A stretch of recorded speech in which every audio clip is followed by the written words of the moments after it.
Hi, everyone. Anne O'Connell with OC Publishing here, and welcome to the author journey. Unfortunately, due to some last minute scheduling difficulties, our guest today is unable to join us, but I love what she's doing so much. I thought I would just, maybe do a little short show today and share a little bit about Deborah C. Mortimer, who hopefully will get back a little bit later at another time. But her books, I'm just going to show you a little bit about her and her books. Deborah is a dynamic and creative publishing strategist. So the conversation, hopefully when we get her back, will be a good one. In the world of children's literature, committed to fostering diversity and representation. As an attorney and former homeschool parent, she has taken her passion for writing and experience to places she once only dreamed of. Her journey as a children's book author was inspired by her desire to create characters and stories that would resonate with her son and her young nieces and nephews. Noticing a significant lack of diversity in children's literature, Deborah established Leap Forward Publishing. Her vision for the company is to bring life to stories featuring relatable, inspiring, and diverse characters. She aims to help other authors overcome their creative hurdles and tell the stories they have within them. Beyond her publishing endeavors, Deborah uses her legal expertise to specialize in brand development and protection for authors. She has shared her knowledge on this subject on numerous podcasts and as a guest speaker, emphasizing the importance of diversity and representation in children's literature, as well as building community partnerships to take Leap Forward Publishing's mission even further. Through Leap Forward Publishing, Deborah continues her mission to help authors bring their stories to life, contributing to a more empowering, imaginative, and diverse world of children's books. So you can see why I'm really excited about sharing information about Deborah, even if she is unable to join us, because she really is doing some amazing work. And I have with me her first book that came out, and it's just gorgeous. Look at that, Zora and the Very Big Question. So the little synopsis I'll read. When Zora's teacher asks the class what they want to be when they grow up, Zora realizes that she doesn't have a clue. In fact, Zora thinks the more important question is, what can she be? Follow Zora on her journey to discover all the things she can be, from a lawyer or scientist to a ballerina or even president of the United States. Parents and teachers of all ages will be inspired by this tale's message of girl power and the importance of representation. So I just wanted to hop on here real quickly, share that little nugget with you, and hopefully get Deborah back sometime down the road. But you know what? A little birdie just told me that Deborah was able to figure out her scheduling, and I'm so happy now that I've got my introduction done. Deborah's here to join us, so we'll bring her up. Hey, Deborah. Hi. I'm so sorry. I was having technical difficulties that I was trying to work out. Well, do you know what? It's so funny because I just knew in my heart that this was such an important message that I was just going to, blast on through, and look, lo and behold, here you are. Welcome to the author journey. I'm very excited. I'm so happy to be here. Thank you for Well, having me. Oh, it's my pleasure. And I was just about to jump right in and read through all of Zora. So hopefully you'll be able to do a little reading for us. But what a wonderful day. I actually was going to start by saying, I hope that all of our friends and followers and colleagues who are in the path of Helene are safe. So yes, let's just indeed, say a little prayer. Indeed. Yes. Yes. And where are you coming to us from? I was singing Florida, but that's Teresa. No, that's Teresa. I'm in Lehigh Valley, Pennsylvania. Oh, in Pennsylvania. Okay. So you were not in the path. No, not at all. Not at all. We actually had quite a bit of rain, and actually like our power was out for a little bit, which was weird. That's weird. It wasn't raining while power was out, but yeah, we're good. And I actually didn't even know that it extended into Georgia. So, In yeah. South Carolina, yeah, it's Yeah, really oof.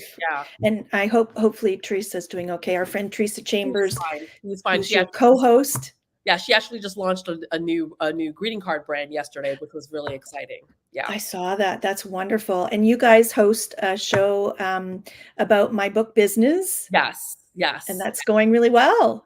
Yes. Yes. Yes. We're on a hiatus from season for the next season, but yeah, but Okay, first season went really, really well. Made a lot of connections. We fantastic. met you, right? Yes. So yeah. Yay. Yeah. Yes. I was one of the first guests, I think. It was Yes. great. And You were happy to. the first guest, actually. Excellent. Well, as I said, I started out by saying I have a copy of your first book, and I think I got this just around the time that I was going to be a guest because I started looking at the books that you publish, your own and others, Yes. and fell in Did love. you? Oh, thank you. Oh my goodness. So I'm going to bring this right back up because you have a couple other books as well. I do. Thank you so much. You're welcome. And talk about, that inspiration. I mentioned that it was because of your son and niece and nephew Yes. that you wanted to share that. But the issue of trying to make sure that there's diversity in not just children's books, but all books, and for everybody to be able to see themselves. Like, talk a little bit about that. And Well, it was a bit of a journey. So I'm the owner of Leap Forward Publishing, and mhm, that's a journey in and of itself because I was mhm, there we not are. was, I still am an attorney, and Hmm. I for many years was always writing blogs. I started a blog when I was 40 called My Rebooted Life because I wanted to get back to who I was. Um, Hmm. as a writer, because I got kind of lost in law and stopped writing for many years, just stopped writing, and I wanted to rediscover the lost dreams that I had and who I am as an author. I mean, as a writer outside of law, and I was Hmm. trying to find a vehicle to marry my skill set as a lawyer with my writing, and I was having such a difficult time doing that. And Mm. then one fortuitous day, my sister asked me if I would research the whole process of doing a children's book. And I had been doing some editing. I had gotten Mhm. into editing and doing legal editing and editing of nonfiction works. Never thought about doing children's books. And in researching it and drafting her contracts for it and so forth, I was like, oh my God, this checks all the boxes. I it has Fantastic. it has law, it has elements of law in it with the contracts and copyright and so forth. But it also has education because I homeschooled my son through middle school and I loved Mhm. doing that. And it's writing and it's storytelling, but in a simplistic way for a new Mhm. audience, right? And I said, this checks all the boxes. And that's why I started Leap Forward Publishing. But in writing and researching writing children's books, I discovered that there was a disparity and that there was a lack of diversity in children's literature. So having all of these nieces and nephews that I have, I decided that I wanted to create children's books that were relatable and representative, not just of them, but of other diverse children, diverse books. Sorry, Mhm. diverse communities, I should say. And Mhm. because I look at representation as both a mirror and a window. I often say, it's my quote, I say children's books should mirror the children who read them and be a Mhm. window to the world around them. Because I Yes. think it's not just important for children of one racial group or ethnic group reading books that are representative of themselves, but they should read books that are representative of the world around them so that Mhm. they can embrace diversity in the world. I just love that, and I think that you've really leapt into this, of course, with vim like vigor and passion, Yeah. and so but you're still practicing law, is that correct? I do. I have my own law firm, Mortimer Mhm. Legal, but I have switched gears. I'm an attorney for the last 18 years, and I Mhm. primarily was just a litigator. I did a variety of different types of litigation, but I've had a love of intellectual property, Mhm. but being a publisher and an author really definitely made me decide to take it more seriously. And so I Mhm. started Mortimer Legal, which is an intellectual property law firm, and I Mhm. handle trademarks and copyrights, and I really like to help aspiring authors and authors not only to protect their intellectual property, but teach them how to build a brand from their book. And And it's so hard. It's so hard right now, especially with the explosion of AI, Yeah. Yeah. and a lot of, plagiarism and content stealing going on. I mean, that's must be awfully hard for you to stay ahead of what's happening in the industry right now. It is. I mean, I was just having a conversation with a client today. We were talking about AI, and that while it may seem to be quite easy, or it's just a simple way of getting your book illustrated by using AI, Mm, the Copyright Office has made it quite clear that if a substantial amount of your work is not human generated, mhm, then it's just not something that you can copyright. So while I don't have a problem with someone maybe generating AI to get inspiration mhm. for an actual human illustrated work, using it exclusively, probably don't want to do that. Exactly. And I think there's multi sides to this issue, but one of the other sides that seems to me that might lend some difficulties is that um, AI is populated by things that are already in existence, Exactly. And that's the right? problem. Yeah. Right. That's So how does an author protect their work from being used? Because we're all online and we all share yeah. because we want people to know what we're doing. Yeah.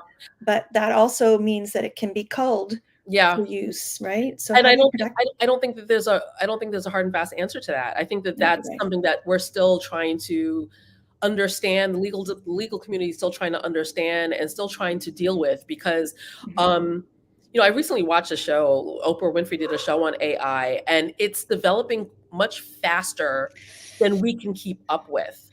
Because Yes. when you look at what AI generated videos looked like a year ago in comparison Mhm. to now, I mean, sometimes you go on social media and it's so hard to determine what's real from what's not.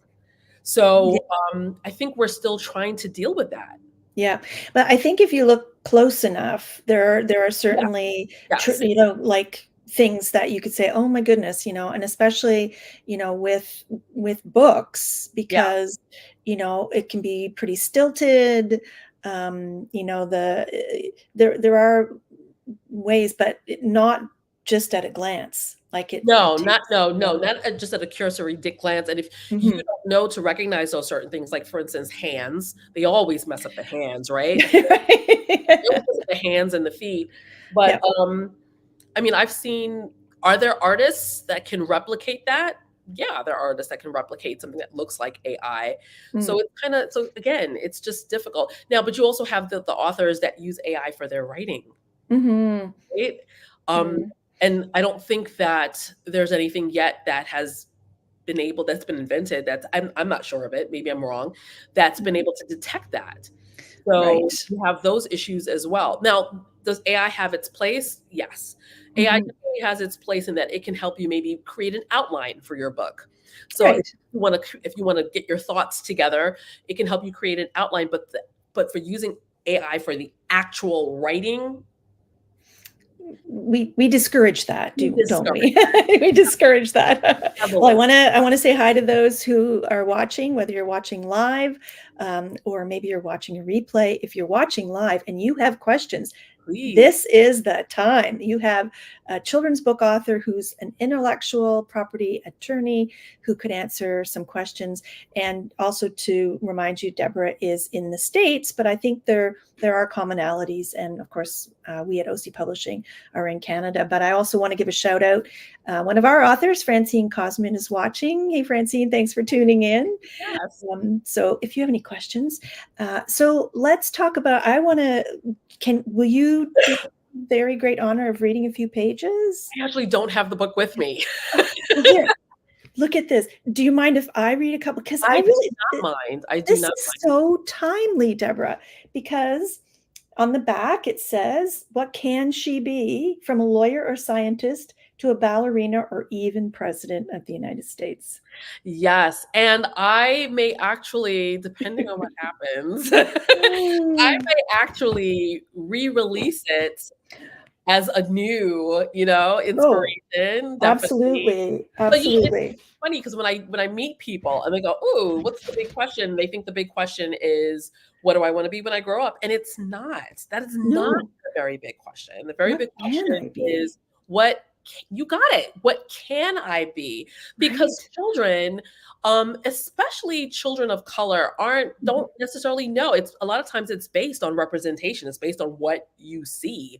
I always say that we have a whole generation of children who before may not have thought that they could become president, but now with Obama, they know that there's the possibility of becoming president of the United Mhm. States because Mhm.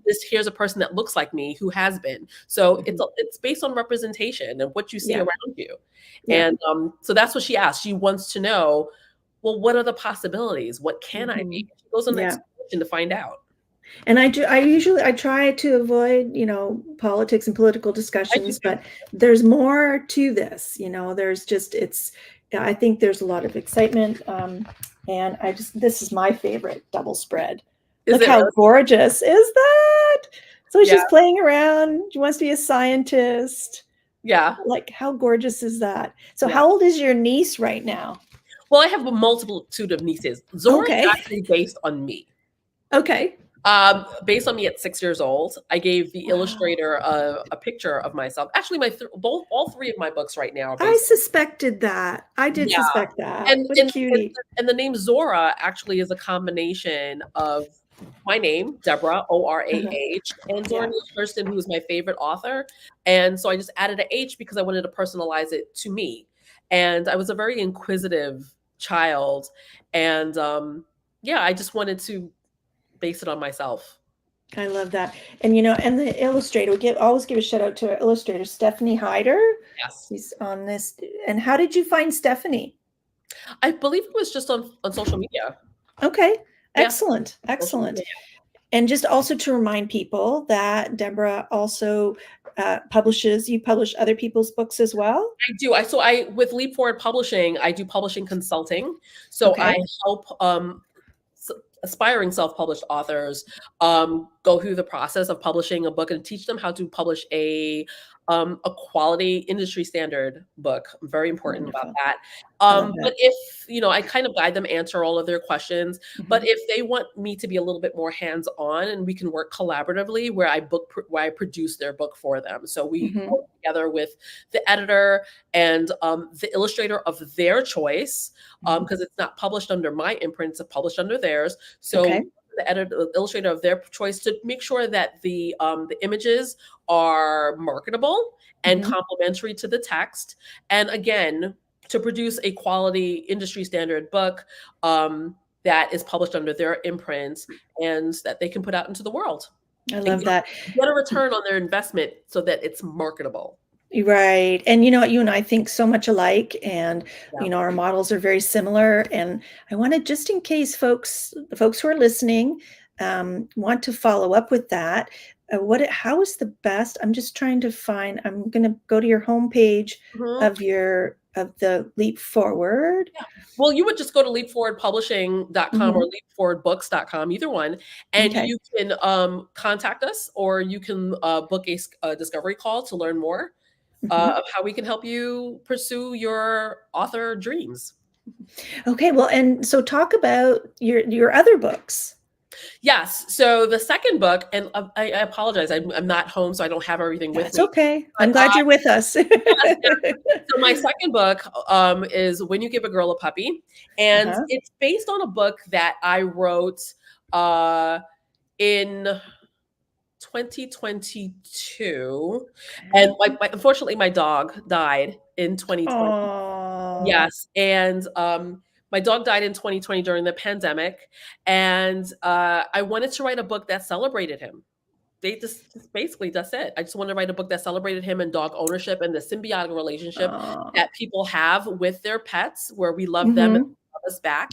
Don't And we? Oh my God. yes, of Like course, that's right? our zigzag Zeffy, same kind of thing. Look how. Yes, yes, yes, Yes, about getting a new puppy. And yes, and so all was the it hard to write or was it just It was not. I good? often say that my dog Ace, the one that passed, that he inspired me because I kind of like just woke up 2 o'clock in the morning and wrote it. That was it. Nice. And what was so funny about this book is that I wrote it and I saved it on my computer, and then my computer had like crashed and I lost everything on my computer. Oh, And while I no. was scrambling to like recover everything from my computer when I got a new one, I had to tell my husband, I was like, screw everything else. I need to remember this book. It's an amazing book. So I Right. took like 2 hours sitting there trying to remember, 'cause it didn't rhyme, right? It's also because Oh, I have to not just remember the story, but I have to remember the it rhyme. And I rhymes. was Oh, able, thankfully, Ace helped me, I guess, because I was able to remember the book, awesome. and I published it, and it turned out really great. I love Nice. it. A lot of people have really connected to it, and it's one of those books where it's just I use it as a really great example of how diverse books aren't just books about the diverse character, right? It's Right. not a black book, if you will. It's about a Right. girl and her puppy, and it transcends race, ethnicity, Yes. and even gender. Because I have people who Mhm, come to me who says, "Well, I have a boy, and mhm. how can I get the?" I'm like, if you read the book, there's nothing Oh my necessarily gender gosh. specific. Boys and puppies? Right, and it's Right. not gender specific in the book. It's Yeah. just a it just so happens that it's a girl and it's a puppy, but it could have easily been called a kid and a puppy, Yes, um, absolutely, or a boy and his puppy, or a and boy you also or whatever, yes. or Okay, whatever. about Summer Island. Yes, Summer Island is, I love this book. So, I am of Caribbean heritage. I Mhm. am a I first think I have generation. it on my Kindle, my in my Do you color really? Okay. yeah, yeah. Well, I'm a first generation American of Caribbean parents, Mhm, and I spent many a summers in the Caribbean with my family, and I wanted a book to celebrate that because I don't see a lot of children's books that, um, have Caribbean, themes in mm, it or Caribbean mm, heritage themes in it. So I wanted to write a book that celebrated my heritage and my family and to start that conversation, maybe in classrooms or with families about Caribbean culture. And I wrote it as much for children as I did for adults because I mhm. thought it would be a bit of nostalgia for parents who are of Caribbean heritage and likewise spent summers in the Caribbean, and they can share that with their children. So that's why it's Nice. set it's retro. It's set like in the 80s. I was very keen in finding an illustrator who is of Caribbean culture heritage, so that because I knew that that person would relate to um, to the visions and the imagery because they experienced it themselves. And I was very fortunate that Ken Daly, who is also who's Canadian, um, Mhm. a Canadian Caribbean. He was available to do it. I gave him no direction, no notes, no nothing. How And beautiful. the artwork that he came up with felt like he was there with me. And it's Wow. because, like I said, he experienced the same exact things going to his island. I don't mention the island in the book because I want it to Mhm. be universal to anyone who is of Caribbean heritage, who is Yep. a native Caribbean person, or has even just been to the Caribbean. I wanted them to all enjoy it, regardless of the country. And which island in the Caribbean are your parents from? Can I ask? Yeah, you can. So, I mean, I do like if I don't mention it, but there are very subtle clues in the book. Uh-huh. If you are familiar, you definitely know what it is. So I spent Okay. many a summers in Trinidad. That's where and my mom is from Jamaica, but I have my dad is from Venezuela, but I have a lot of Mhm. family that moved from Venezuela to Trinidad. So I spent many summers in Trinidad, and Nice. it's wonderful. Yeah. Nice. I've been to many Caribbean islands, including Trinidad. Yes. Yes, yes. I was working for a private college at the time, and we went to do presentations to high school students. Oh, So okay. we had a lot of Trinidadian students and Caribbean students in general. So, Yes. Yes. Yes. yes. Yes. Wow. Well, and are you working on anything now? I am. I Can am. you I share can the talk about it, theme? definitely. Okay. I Tell us, actually tell us. have, it's a second Zora book. Okay, cool. It'll be under with a new illustrator, so it'll look a little different. Mhm. But that will be out, hopefully March. I'm working on the last bits of the illustrations for that, and it's a we learn in this book that though Zora in the first book, it seems like she's a very outgoing person, right? Because she's inquisitive and she talks a lot or whatever. But we learn, ooh, sorry, That's we right. learn that she is also very shy. So when she's like myself, I was very, Hmm. outgoing, but when in new places with new people, I was painfully shy. So Wow. right. So this is actually based on an essay that I wrote in college, in one of my creative writing classes in college, where I described the fact that I was painfully shy and that my mother, in an attempt to get me out of it, put me in dance class, put me in ballet school. And all the anxiety and the emotions that I encountered that first day of meeting new people, doing something new, and then my mom told me all I had to do was just dance, but then I found out very quickly that I had to actually speak. And I was like, "What?" And I had to Oh do dear. be told, "Deborah, can you please sashay to us?" What is a sashay? What is you know? And so that's what this book is about. It's about, her having all of these fears and anxieties and wanting to hide behind her mother, but having after a talk with her father where her father says that, you can be brave, and she questions, what does that mean to be brave? And he tells her that Mm, if you can just it's doing things even when you're afraid. But if you mm. can just get over the hump of being afraid and be brave, great things are on the other side. You can learn a new skill, you can make a new friend. And it's just her navigating those feelings. And the title is Zora the Brave with a question mark because you have to wait to the end to see if she's actually able to do that. Oh, I love that. I love that. And I think, you've really illustrated beautifully how, when you're approaching that empty page that you really want to writing what you know is a really good place to start. It is. It is. Right? What are It, some other, like, before we wrap up, what are some other little bits of advice that you could give that you would like to share to new authors, children's authors in particular? Because people think, oh, it's really easy to write a children's book it's because, so not. right? Right? So It's share a not. bit of your insight Sure. because, I these mean, are it's wonderful. learn your audience. That's Mhm. the number one thing, and because I see from a lot of aspiring authors who are delving into children's books and had never even thought of writing a children's book. They write these books, and then I ask them, "What is this book geared to? Who's it geared to? What's the age Mhm. group?" And they tell me, and then I look at the writing, and I'm like, "No, it's not at all." So the first thing I would say is to decide who it's for. Yep. And then research and study who it's for. How do they speak? How do they, Mhm. what are the things that they think about? You have to put yourself into the mind of a child Yeah. when you're writing for children. I'm fortunate in that I remember very vividly the things I thought about, the things I did as a child. And I have nieces and nephews that I can tap into Mhm. if I don't quite understand. But you Mhm. need to research your target audience and how they talk and how they think. Mhm. And if you need to I have a focus group where I have all these parents, and I tell them, "I don't want your opinion. I want your children's opinion." Right. They're You don't know my me. audience, and if they understand, then that's helpful. And you need to definitely work with an editor. Mhm. Work with an editor that understands that age group and can Yeah. help you write it for them with the proper vocabulary. Um, just yeah, that's the number one. And if you really want to know, it's the easiest research you could ever do is go to a bookstore and grab a pile of books. I'm Yep. in the bookstore probably at least once every other week with a pile of Mhm. new books, and I research, and that's great research for not only um like the kind of subject matter and how and the language that you're writing for, Mhm. but also what's marketable. Kind of Yeah. look and study the text and study the complementary art that goes with the Mhm. words to kind of get a feel for what's marketable, what's out there. Because some Yeah. people they think that they know, and they think Mhm.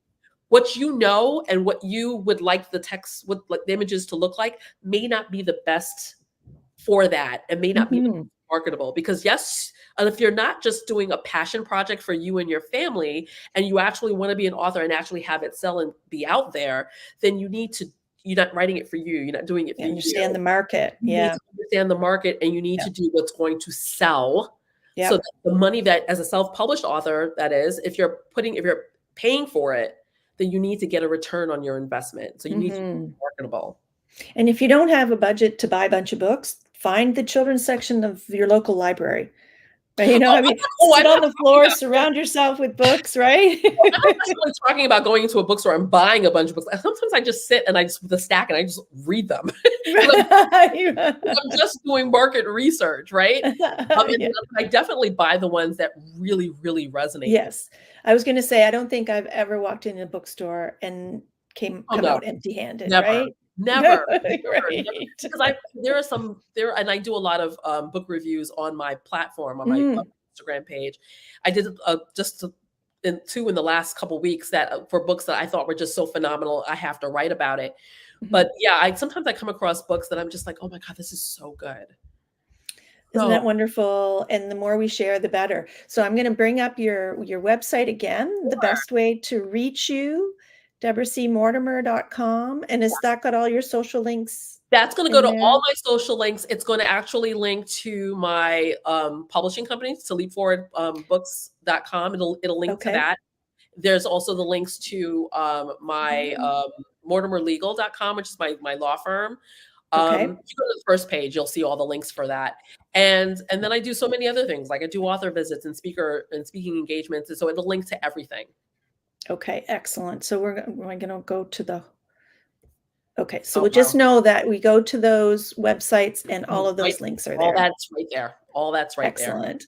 Exactly. And also, just a reminder, your publishing company, Leap Forward Books, where Deborah will help you write and publish your book and get it done and coach and mentor. Highly recommend and really thank you for Thank joining us. I can't you. believe how quick that half hour That went. goes super fast. Doesn't that go It did. fast? It's always It fun did. when you've got someone who's passionate about what they're doing.